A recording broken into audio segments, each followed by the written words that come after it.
હવે આપણે આપણી મૂળ કથાની ઉપર આવીએ ભક્તો। વિદુર નીતિની કથાની અંદર ગયા વખતના પ્રવચનમાં આપણે 113મા શ્લોકની વ્યાખ્યાની વાત કરતા હતા। 113મા શ્લોકની અંદર સાક્ષાત યમરાજજીના અવતાર વિદુરજી ધૃતરાષ્ટ્રને કહી રહ્યા છે કે જે વ્યર્થ ઘરની બહાર નીકળતો નથી, દુષ્ટોની સાથે મેળાપ કરતો નથી, બીજાની સ્ત્રી સાથે સંબંધ રાખતો નથી અર્થાત કે વ્યભિચાર કરતો નથી, પાખંડ, ચોરી, પિસનતા એટલે કે ચાડિયાપણું તથા મદ્યપાન જે કરતો નથી તે હંમેશા સુખી રહે છે। અહીં વિદુરજીએ જે આ 7 પ્રકારના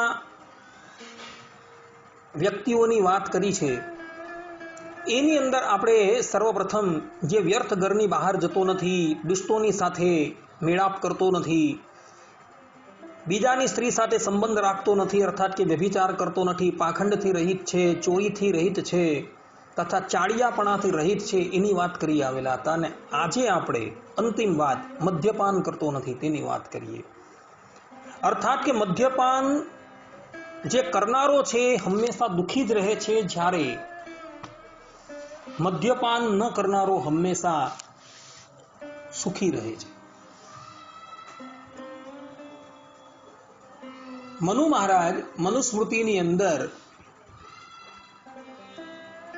11મા અધ્યાયના 93 ને 94મા શ્લોકની અંદર કહે કે સુરા વૈ મલમન્નાનામ પાપમા ચ મલમુચ્યતે તસ્માદ બ્રાહ્મણ રાજન્યો વૈશ્યસ્ય ન સુરામ પિબેત।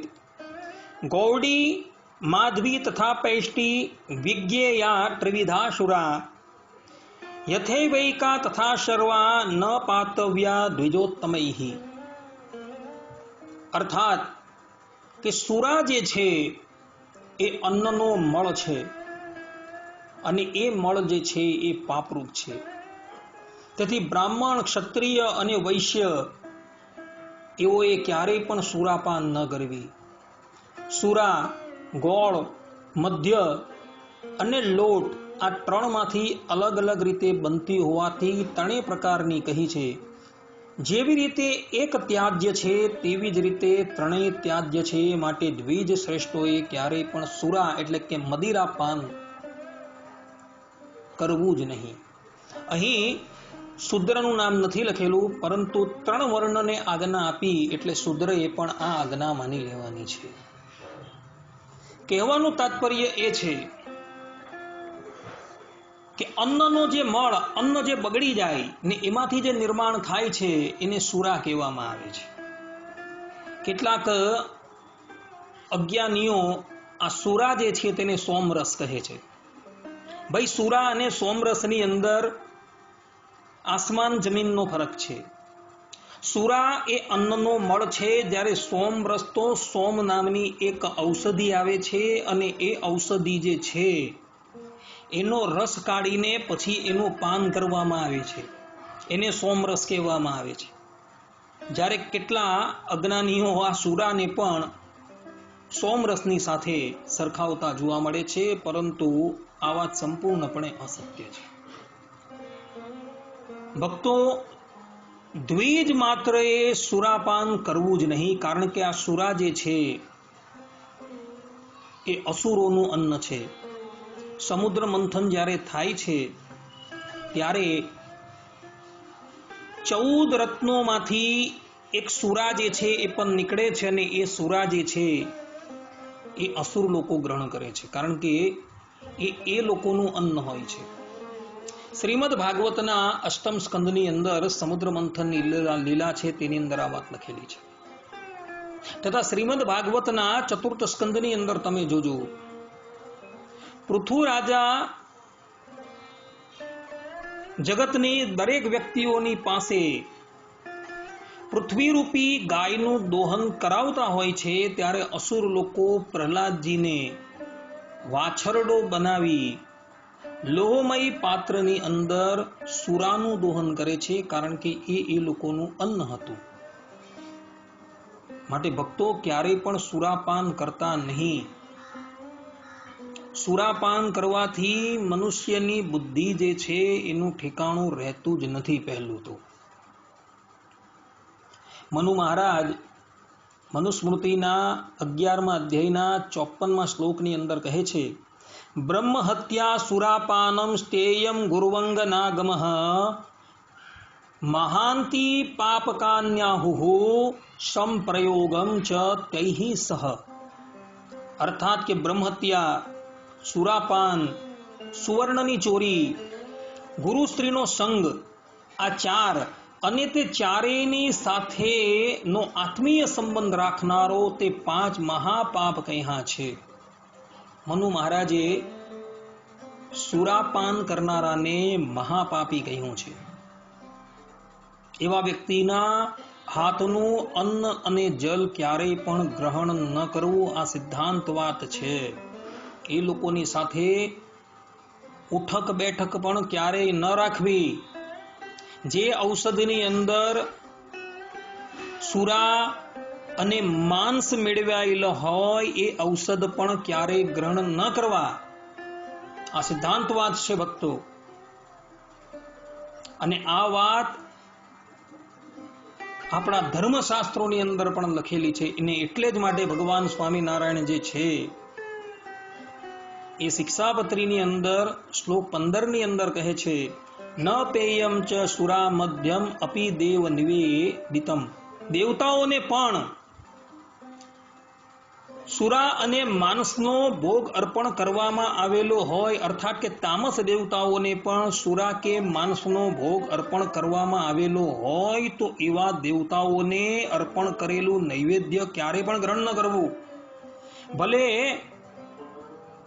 એ દેવતાઓને પછી એ સુરા અને મદ્ય સિવાયનો અન્ય ભોગ જે છે એ નિવેદન કરવામાં આવેલો હોય તો એવો પ્રસાદ પણ ભગવાન સ્વામિનારાયણે સ્પષ્ટ રૂપે લેવાની મનાઈ કરેલી છે. અને 3 પ્રકારની સુરા અને 11 પ્રકારનું મદ્ય તે દેવતાઓનું નૈવેદ્ય હોય તો પણ ન પીવું. આ શ્લોકની ટીકાની અંદર, અન્વય દીપિકા ટીકાની અંદર સતાનંદ સ્વામી સ્પષ્ટ રૂપે આ વાત કહે છે કે આવા જે તામસ દેવ હોય છે એ તામસ દેવતાઓને કોઈ પણ ભોગ નિવેદન કરવામાં આવેલો હોય એ પ્રસાદીના રૂપમાં ગ્રહણ ન કરવું, કારણ કે આ જ સનાતન ધર્મ છે. શિક્ષાપત્રી અર્થ દીપિકા ટીકાની અંદર સતાનંદ સ્વામી જે છે 18મા શ્લોકની વ્યાખ્યામાં કહે છે કે જે કોઈ વસ્તુ બુદ્ધિમાં ભ્રમ પેદા કરતી હોય તે વસ્તુ ક્યારેય પણ ભક્ષણ ન કરવી. ન ભક્ષ્યમ માદકમ કિંચિત ચિત્ત વિભ્રમ ક્રોધિત. અર્થાત કે જે વસ્તુ ગ્રહણ કરવાથી મનુષ્યની બુદ્ધિનું ઠેકાણું રહેતું ન હોય, એની અંદર સત કે અસતનો વિવેક ન રહેતો હોય, એવી વસ્તુ ક્યારેય પણ ગ્રહણ ન કરવી જોઈએ ભક્તો.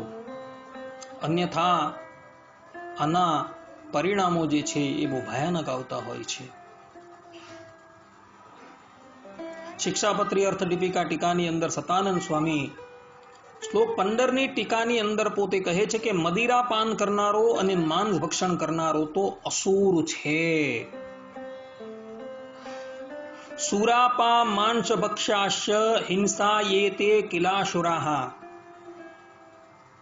મનુષ્ય થઈને જે પણ કોઈક વ્યક્તિ સુરાનું કે માંસનું ભક્ષણ કરે છે એ મનુષ્ય હોવા છતાં પણ એ મૂર્તિમાન અસુર છે, એવું સતાનંદ સ્વામી પોતે કહી રહ્યા છે.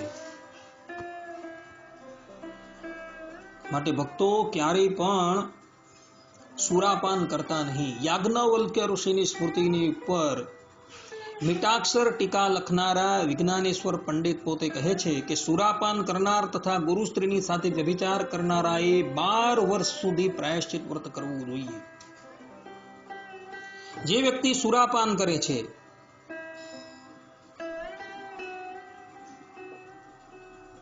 તે લોકોએ અને ગુરુ સ્ત્રીની સાથે જે વ્યભિચાર કરે છે તેણે 12 વર્ષ સુધી પ્રાયશ્ચિત કરવું જોઈએ. અર્થાત કે બ્રહ્મ હત્યા કરનારો જે પ્રાયશ્ચિત કરે છે એટલું મોટું પ્રાયશ્ચિત એ વ્યક્તિએ કરવાનું છે. વિજ્ઞાનેશ્વર પંડિત પોતે કહે છે સુરાપગુ રુતલ્પગૈ ચીરવલ્કલવાસસૌ દ્વાદશાબ્દમ બ્રહ્મહત્યાવ્રતમ ચરેયાતામ, આ પ્રમાણે કહ્યું છે. માટે ભક્તો અજાણથી પણ જો સુરાપાન થઈ જાય તો એના ભયાનક પ્રાયશ્ચિતો શાસ્ત્રોની અંદર બતલાવવામાં આવેલા છે. માટે ક્યારેય પણ સુરાપાન કરતા નહીં. સુરાપાન કરવાથી મોટા મોટા કૂડો જે છે એ કૂડો પણ સમાપ્ત થઈ ગયા હતા. જેમ યદુકુળ જે છે એ યદુકુળ મદ્યપાન કરવાથી સમાપ્ત થઈ ગયું હતું. શ્રીમદ ભાગવતના એકાદશ સ્કંદની અંદર તથા મહાભારતની અંદર મૌસલ પર્વની અંદર કથા આવે છે. વાત એવી હતી કે જે દિવસથી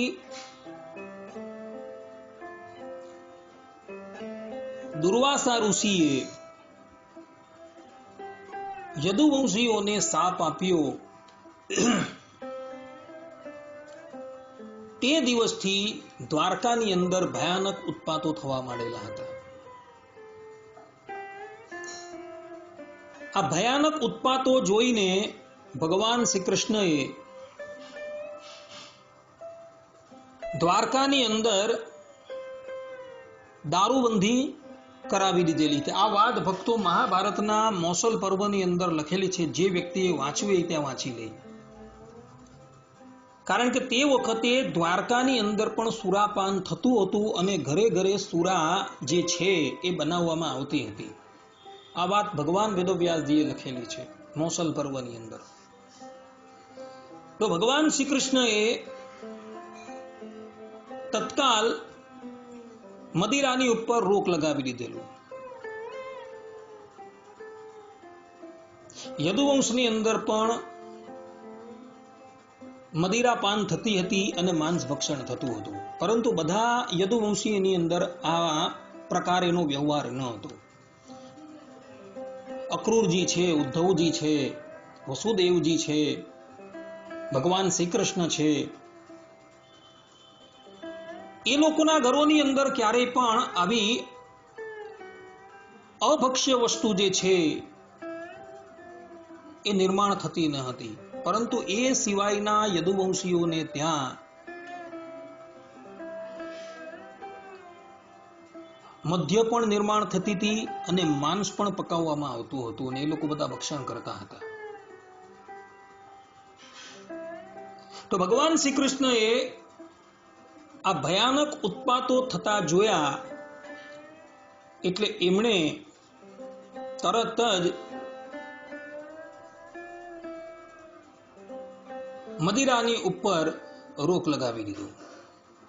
અને એને લઈને એવું કહેવાય છે કે ભગવાન શ્રી કૃષ્ણ બધાના દ્વેષના પાત્ર બની ગયા હતા.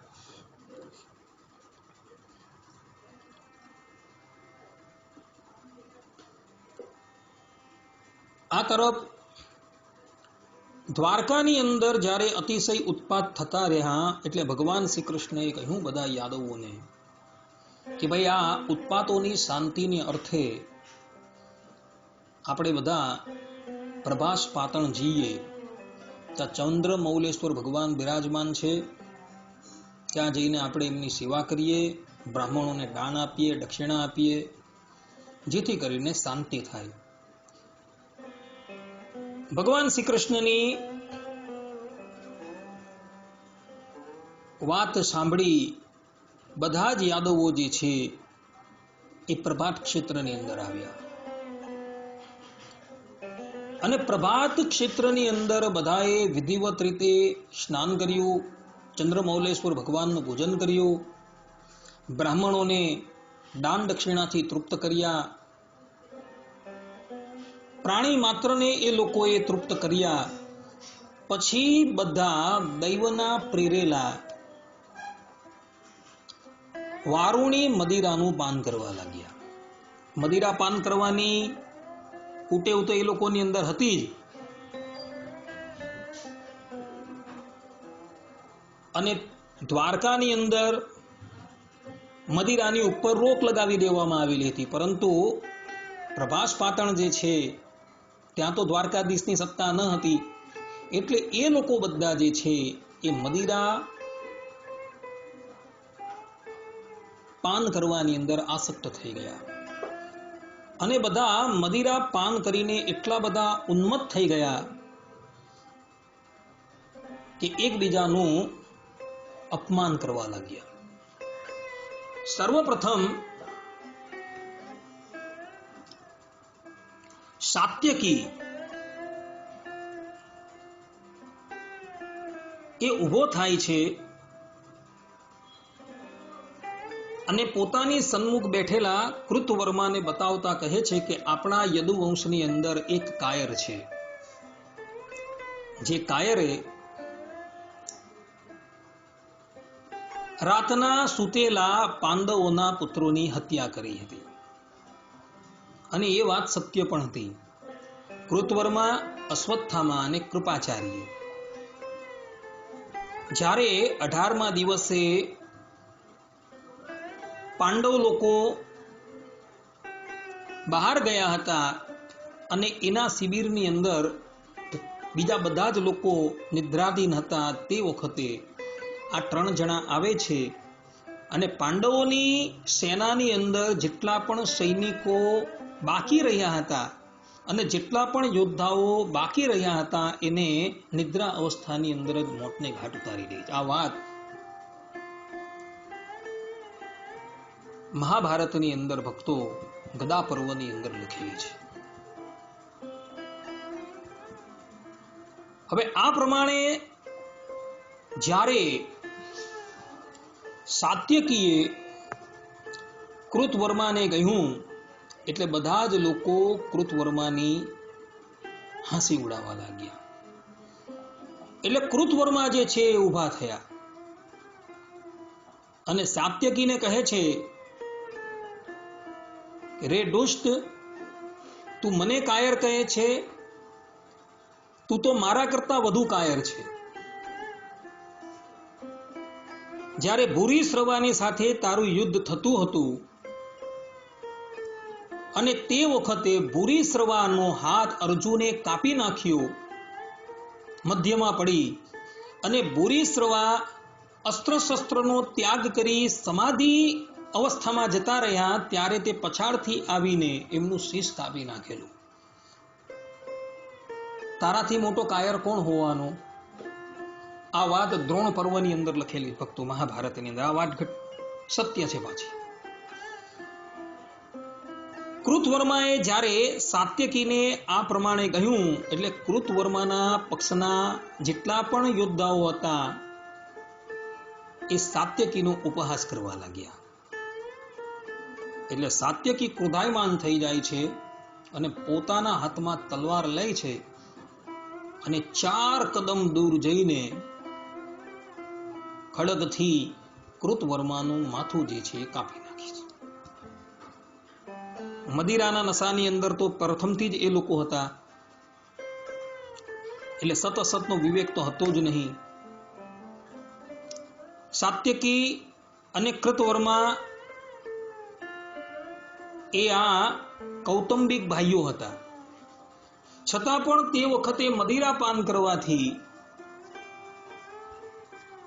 એ બધા જ ઉન્મત્ત થઈ ગયા હતા.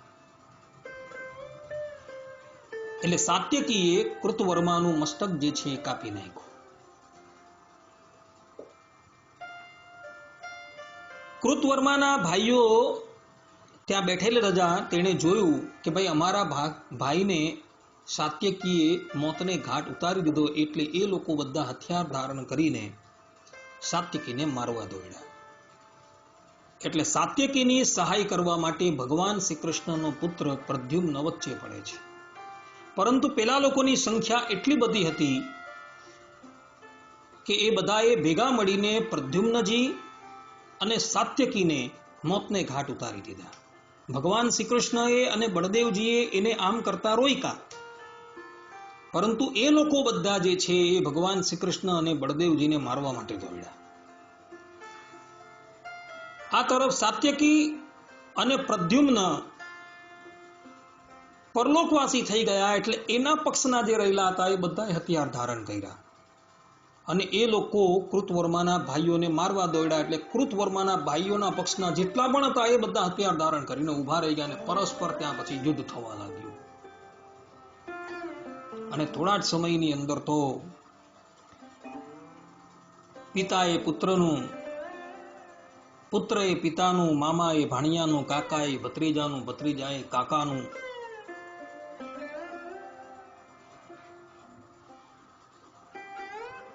બધાએ પરસ્પર લડી લડીને એકબીજાનું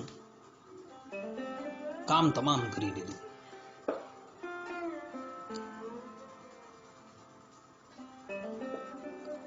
પરિસ્થિતિ એટલી બધી વણસી ગઈ કે લડતા લડતા એ લોકોની પાસે જે હથિયાર હતા એ હથિયાર પણ ખૂટી ગયા.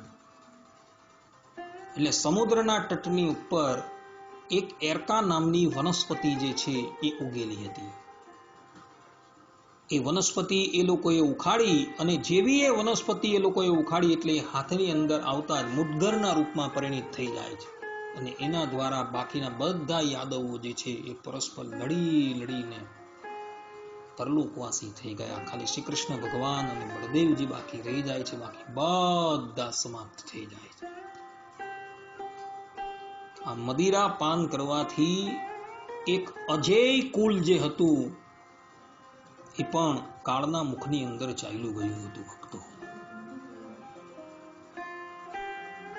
મહાભારતની અંદર આદિ પર્વના 76મા અધ્યાયના 67 અને 68મા શ્લોકની અંદર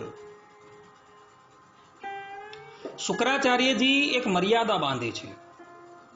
શુક્રાચાર્યજી કહે છે, આજથી હું બ્રાહ્મણ ધર્મની મર્યાદા બાંધું છું. અમારી મર્યાદાને દેવતા અને શ્રેષ્ઠ બ્રાહ્મણ જે પોતાથી મોટાઓની વાત સાંભળવા માંગતા હોય તે તથા અન્ય સમસ્ત પ્રાણી પણ સાંભળે.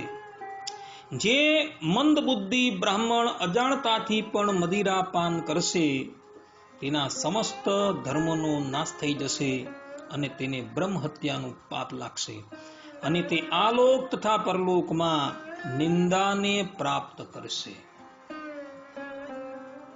શુક્રાચાર્યજીએ આ મર્યાદા કેમ બાંધવી પડી તમને ખબર છે ભક્તો? એક દિવસની વાત છે. બૃહસ્પતિના પુત્ર જેનું નામ હતું કચ્છ, એ શુક્રાચાર્ય પાસે વિદ્યાનો અભ્યાસ કરવા માટે આવેલા હતા. બૃહસ્પતિ એ દેવતાઓના ગુરુ છે અને શુક્રાચાર્ય અસુરોના ગુરુ છે. દેવો અને અસુરોને અનાદિકાળનું વેર છે અને એમાં પણ આ બૃહસ્પતિનો પુત્ર કચ્છ એ આપણા ગુરુની પાસે વિદ્યા અભ્યાસ કરવા માટે આવેલો છે અને ગુરુએ પણ એમને આવકાર આપ્યો એટલે આસુરી તત્વો જે હતા ને એ ક્રોધાયમાન થઈ ગયા અને અનેકો વખત એમણે કચ્છને મોતને ઘાટ ઉતારી દીધો.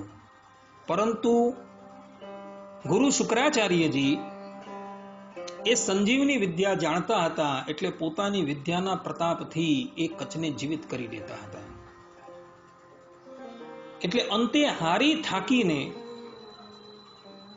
અસુર લોકોએ એક ઉપાય કર્યો.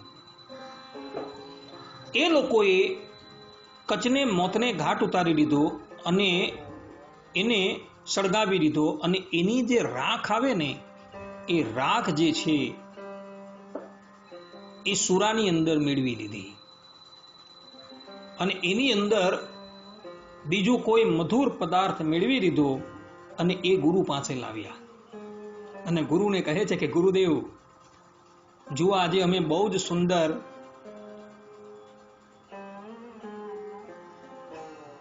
પીવા યોગ્ય શરબતનું નિર્માણ કરેલું છે, આપ એને ગ્રહણ કરો. આપની બલ છે, બુદ્ધિ છે, આયુષ્ય બધું વૃદ્ધિ પામશે. ગુરુ બિચારા નિખાલસ હતા. એમણે એ શરબત રૂપી સુરા જે છે એ પાન કરી લીધી અને પાન કરી લીધી એટલે પેલી રાખની અંદર જે કચ્છ હતો એ કચ્છ પણ સૂક્ષ્મ રૂપે એ સુરા ભેળો શુક્રાચાર્યના પેટમાં જતું રહ્યું અને પેટની અંદર ગયો, ઉદરની અંદર ગયો એટલે અંદરથી જ એણે બૂમ પાડી કે ગુરુદેવ, હું અત્યારે તમારા ઉદરની અંદર છું. આ અસુર લોકોએ સુરાની અંદર મારી રાખ મેળવી, એની અંદર બીજો કોઈ પદાર્થ મેળવી તમને પાન કરાવી દીધો છે. એટલે શુક્રાચાર્ય ક્રોધાયમાન થઈ ગયા અને ત્યારબાદ એમણે આ મર્યાદા જે છે બાંધેલી હતી કે જે બ્રાહ્મણ થઈને સુરાપાન કરશે તેને બ્રહ્મ હત્યાનું પાપ લાગશે. અહીં બ્રાહ્મણ કહેવાની સાથે બીજા બધા જ વર્ણો એ જાણી લેવાનું છે. એટલે જે પણ કોઈક વ્યક્તિ સુરાપાન કરે છે એ બ્રહ્મ હત્યાના પાપથી લિપ્ત થાય છે. મહાપાપ છે ભક્તો સુરાપાન. માટે ભલા થઈને ક્યારેય પણ સુરાપાન કરતા નહીં. લૌકિકની અંદર એક બહુ સુંદર પ્રસંગ છે. એક બ્રાહ્મણ હતો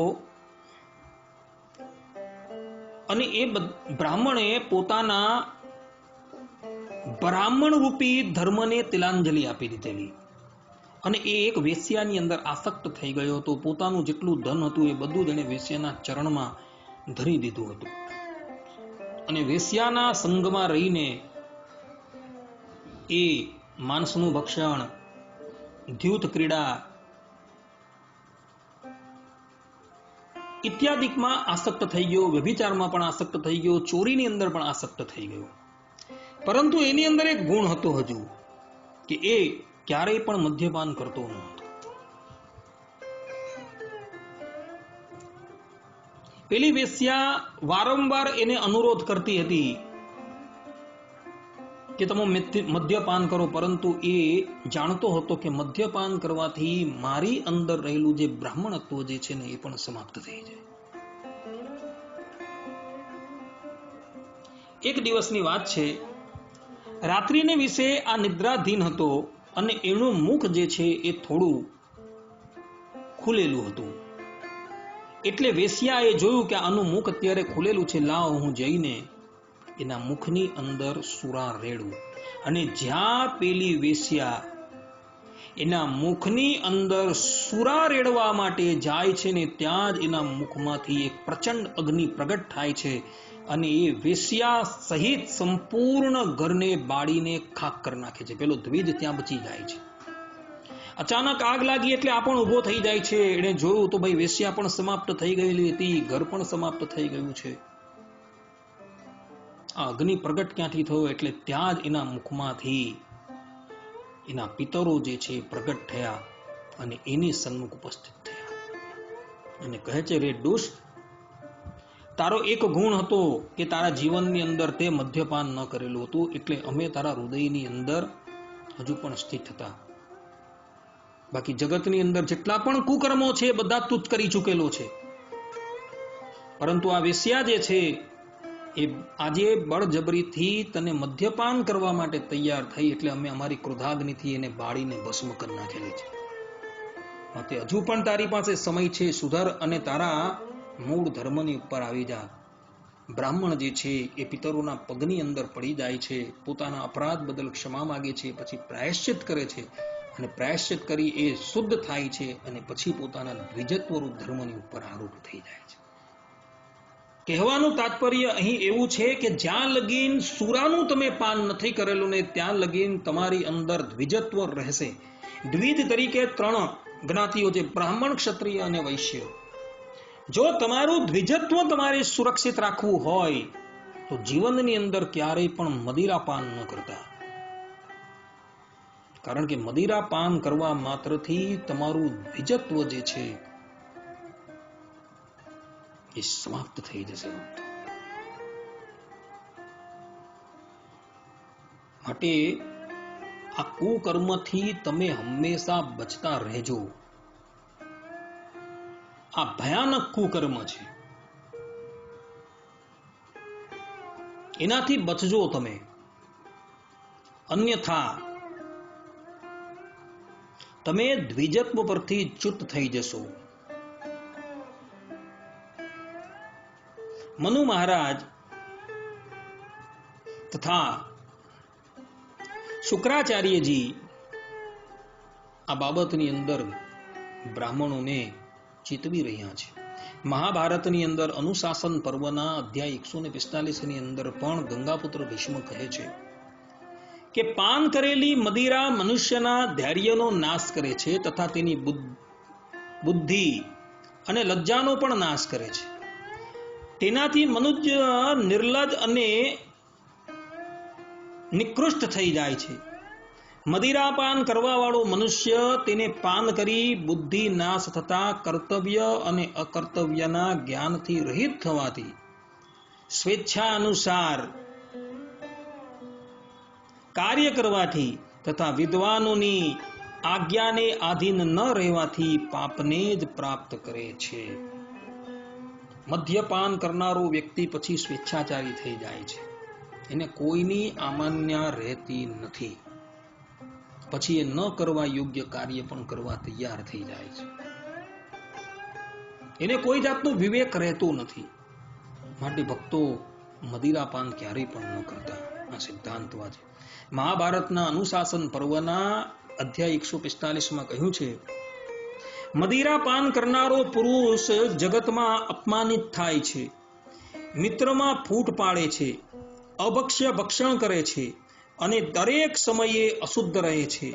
તે ઉન્મત્ત થઈને ગુરુ સાથે પણ શિષ્ટાચાર વિરુદ્ધ વાત કરે છે, પરાઈ સ્ત્રીઓમાં બળાત્કાર કરે છે, ધૂર્તો અને જુગારીઓની સાથે બેસીને સલાહ તથા મંત્રણા કરે છે અને કોઈની પણ હિતકારી વાત સાંભળતો નથી. આ સમસ્ત બાબતો જે છે એ મદ્યપાન કરનારાની અંદર લાગુ પડે છે.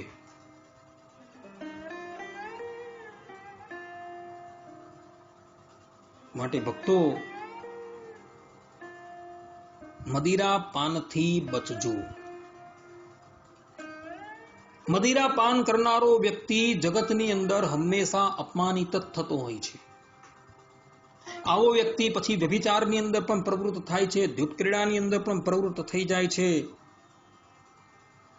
અને આવા વ્યક્તિને ક્યારેય પણ શ્રેષ્ઠ પુરુષોની સલાહ જે છે એ રુચિકર લાગતી નથી. એ હંમેશા એના જેવા જે મદિરાપાન કરનારા છે તેની જ સલાહ માને છે. આ બાબતની અંદર કંસ જે છે એ દ્રષ્ટાંત રૂપ છે. આ બધા જ લક્ષણો જે અહીં કીધા એ કંસની અંદર યથાર્થપણે લાગુ પડે છે. કંસ પણ મદિરાપાન કરવાની અંદર આસક્ત હતો ભક્તો.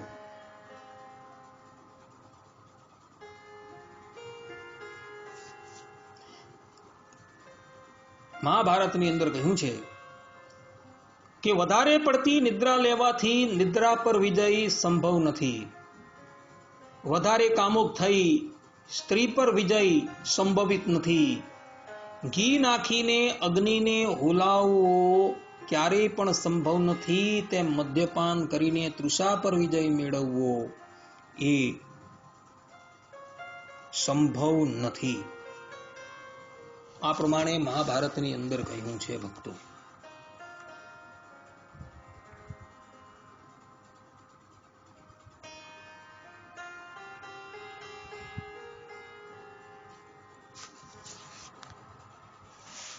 મદ્યપાન કરતો હોય ને એના મુખમાંથી જે દુર્ગંધ આવે છે ને એ દુર્ગંધ પણ જો કદાચ તમને સ્પર્શ થઈ જાય, અર્થાત કે તમે એને સૂંઘી લેવો તો પણ શાસ્ત્રોમાં પ્રાયશ્ચિત કરવાના કહ્યા છે. મદ્યપાન કરનારો વ્યક્તિ છે તેનો સ્પર્શ કરવામાં આવે તો પણ તમારે પ્રાયશ્ચિત કરવાનું છે. સ્નાન કરીને તમારી શુદ્ધતા કરવાની છે. ત્યાં લગીનની વાત કરવામાં આવેલી છે ભક્તો. મહાભારતના આશ્વમેધીય પર્વ 115 અધ્યાયના 10મા શ્લોકની અંદર કહ્યું છે કે નિયમિત દ્રઢ વ્રત પાળનારો કોઈ પુરુષ પ્રત્યેક મહિને અશ્વમેધ યજ્ઞ કરીને પરમેશ્વરની આરાધના કરતો હોય અને બીજો કોઈ પુરુષ મધ્ય તથા માંસનો બધી જ રીતે ત્યાગ કરતો હોય તો તે બંને જણા સમાન છે.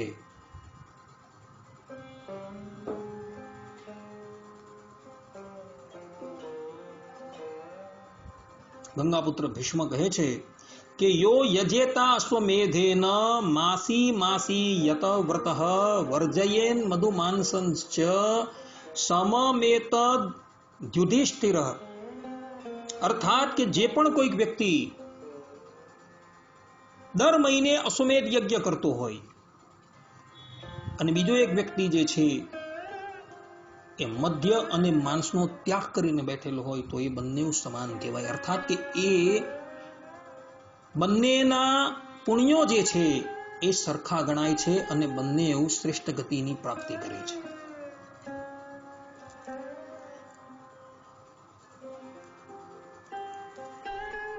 આચાર્ય બૃહસ્પતિ કહે છે મહાભારતના આશ્વમેધીય પર્વના 115મા અધ્યાયના 15મા શ્લોકની અંદર કે જે પુરુષ મદિરા તથા માંસને ક્યારેય ભક્ષણ કરતો નથી તો તે પુરુષ સારું દાન કરનારો, યજ્ઞ કરનારો તથા શ્રેષ્ઠ તપસ્વી ગણાય છે. કહેવાનું તાત્પર્ય એ છે કે જે પણ કોઈક મનુષ્ય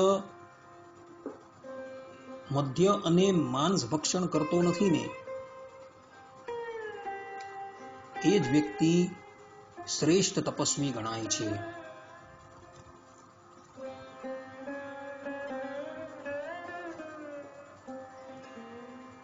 દદાતી યજેત ચાપી તપસ્વી ચ ભવત્યપી મધુમાંસ નિવૃત્તેતિ પ્રાહ ચૈવ બૃહસ્પતિ.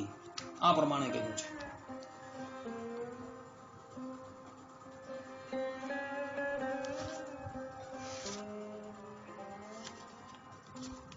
માટે ભક્તો, તમે બધા પણ બહુ સંસ્કારી ઘરના છો. ક્યારેય આ પ્રમાણેનું અભક્ષ્ય ભક્ષણ તો કરતા જ નથી, પરંતુ ઔષધિની અંદર પણ જો મધ્ય માંસ આવે ને તેનું પણ ભક્ષણ ન કરતા. ભક્તો, ધર્મ જે છે ને એ ધર્મ જ મનુષ્યને આ લોકની અંદર અને પરલોકની અંદર સુખી કરી શકે છે. આ ભસ્મીભૂત થનારું શરીર જે છે એને સારું રાખવા માટે આપણે અભક્ષ્ય ભક્ષણ પર અને અપેય પાન પર ક્યારેય પણ પ્રવૃત્ત ન થવું. આજે નહીં તો કાલે આ શરીર પડવાનું જ છે. ગમે ત્યારે આ શરીરનો પાત થવાનો છે. તો એવા ક્ષણભંગુર દેહને માટે આપણે અધર્મની અંદર શા માટે પ્રવૃત્ત થવું જોઈએ? શાસ્ત્રોમાં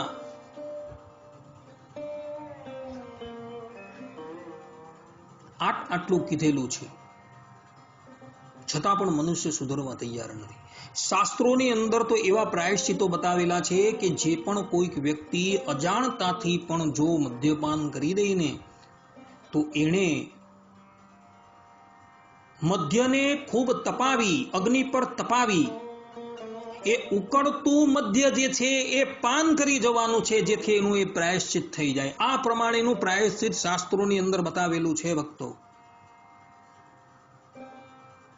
આવા ભયાનક પ્રાયશ્ચિતો બતાવેલા છે કે જે પ્રાયશ્ચિત જોઈને બીજા મનુષ્ય જે છે એ ક્યારેય પણ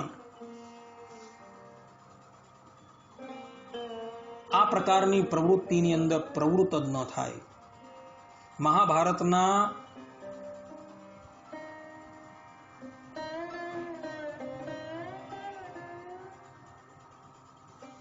આશ્વમેધીય પર્વની અંદર આ બધી વાતો જે છે એ લખાયેલી જોવા મળે છે. શ્રીમદ ભાગવતના 5મા સ્કંદના 26મા અધ્યાયના 29મા શ્લોકની અંદર કહ્યું છે કે જે બ્રાહ્મણ અથવા બ્રાહ્મણી અથવા વર્તમાં સ્થિત કોઈ પણ પ્રમાદવશ મદ્યપાન કરે છે, ક્ષત્રિય તથા વૈશ્ય સોમપાન કરે છે, કારણ કે ક્ષત્રિય અને વૈશ્યને સોમ પાન કરવાનો અધિકાર નથી, સોમરસ પાન કરવાનો અધિકાર નથી, અને છતાં પણ એક ક્ષત્રિય અને વૈશ્ય સોમરસનું પાન કરે છે તો તેઓને યમદૂત અયહ પાન નામના નરકમાં લઈ જાય છે અને તેની છાતી પર પગ મૂકી તેના મુખની અંદર અગ્નિથી ઓગાળેલા લોખંડનો રસ જે છે એ નાખે છે. મદ્યપાન કરનારાઓ સાંભળી લો, તમે જો પરલોકની અંદર વિશ્વાસ રાખતા હો તો આ વચન જે છે શ્રવણ કરો. અહીં સુખદેવજી મહારાજ પોતે કહે છે કે જે પણ કોઈક વ્યક્તિ મદ્યપાન કરે છે, બ્રાહ્મણ હોય, ક્ષત્રિય હોય કે વૈશ્ય હોય, એ મૃત્યુ બાદ અયહ પાન નામના નરકની અંદર જાય છે અને તે સ્થાનની અંદર યમદૂતો જે છે એની છાતીની ઉપર પગ મૂકે છે અને એને લઈને એનું મુખ જે છે પહોળું થઈ જાય છે અને એ મુખની અંદર પછી એ યમદૂતો જે છે એ ધગધગતું લોઢું છે એનો રસ જે છે એ નાખે છે, જેથી કરીને પાપી જે છે એ અતિશય પીડાય છે.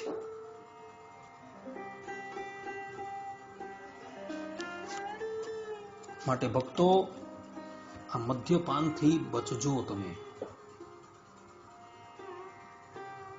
મદ્યપાન દેવતાઓનો ખોરાક નથી.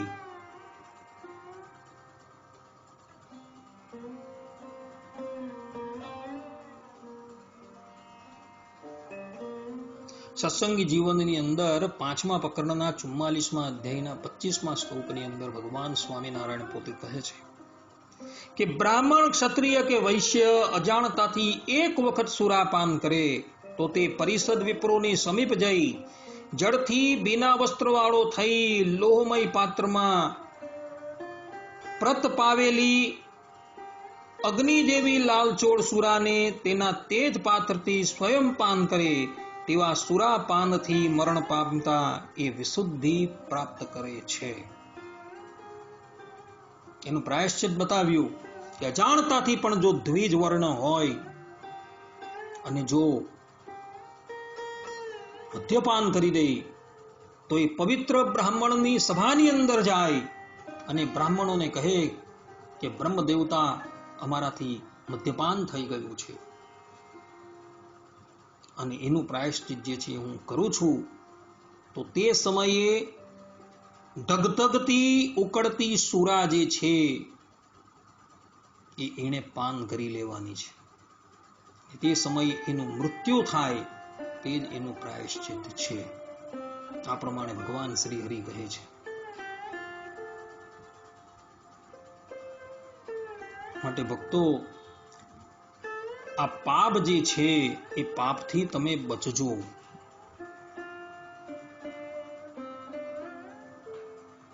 અન્યથા આ લોકની અંદર તો તમે અપમાનિત થશો જ, પરંતુ પરલોકની અંદર પણ તમારી દુર્ગતિ થશે.